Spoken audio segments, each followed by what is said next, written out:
Bikepacking isn't a recent thing, if all it's about is getting on a bike and visiting somewhere new. But recent developments have allowed mountain bikers to get a more immersive experience than their average trail centre gives them, and cycle tourists the chance to explore something wilder than their trailhead allows.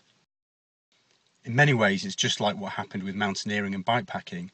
Once the obvious challenges had been ticked off, such as the ascents of the highest mountains or walks of extreme distance, then individuals had to create their own challenges to see what could be done. So just as mountaineers looked up at the unclimbed big walls and north faces and became alpinists, bikers have eyed up greater challenges such as the Tour Divide and extreme snowbike tours. At the other end of the scale, events such as the Welsh Ride Thing tie together great riding and a little sense of adventure. We catch up with the epitome of the amateur racer, Paul Errington, and find out the attraction of back-to-basics events like this and the parallels bikepacking has with alpinism.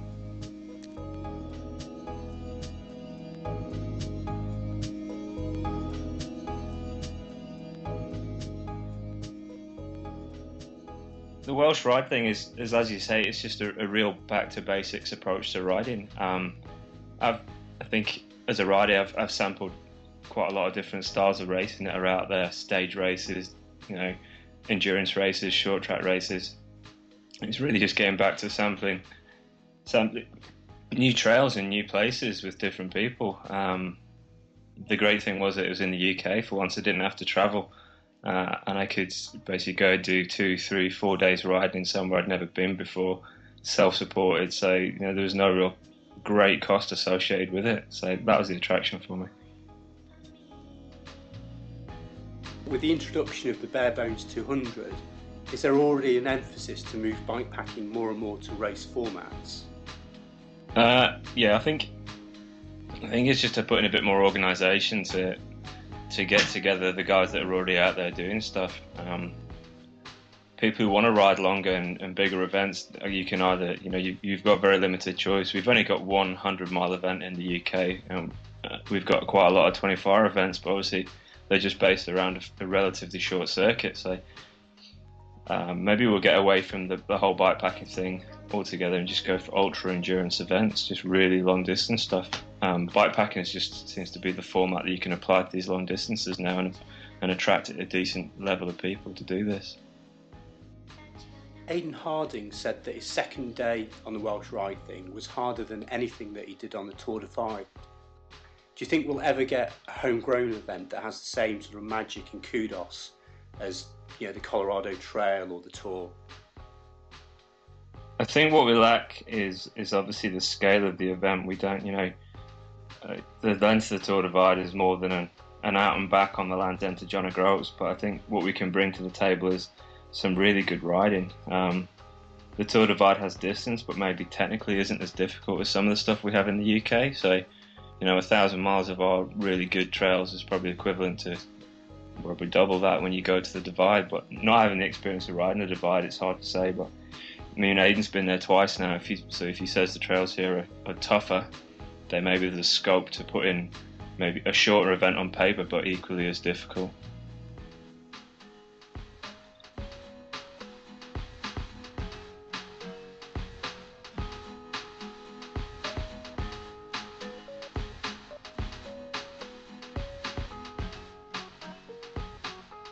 It's interesting to look at bikepacking in general at the moment, because it seems very popular at the moment, and now we're getting bikepacking style events.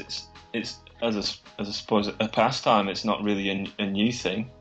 People have been touring, even off-road touring with gear for a long time. I just think at the moment it's the advent of better and newer equipment, lighter stuff. We're finally catching up with America. Is seeing this new style of riding, which has been termed bikepacking. So I think it's going to be interesting to see how that develops. Whether people like Stuart, who are doing a really good job of putting these style events on, so maybe that's the next progression of people who want to get out there and challenge themselves. It would be nice that we have more of this stuff in the UK. Today you've had to travel to do it, so I think over the next year or so, not only Stuart but more people will put on bigger, longer events, and I think we're going to get to a more Americanized style of bikepacking where you've got maybe 10 events a year you can go and do. In the office, we were just discussing perhaps the parallels between alpinism and the sort of ultra kind of bike packing, the kind of sort of harder, sort of more technical stuff. There's definitely parallels. I mean, the biggest thing is the equipment. Alpinism has given a real drive for outdoor manufacturers like yourselves to develop really high-end technical product, really lightweight, and now all we have to do as cyclists is adopt that and adapt it to what we're doing with the bikes. We have, you know, a huge resource now of really lightweight gear that we can instantly draw on. I think that definitely the spirit of the two different things is very, very much the same.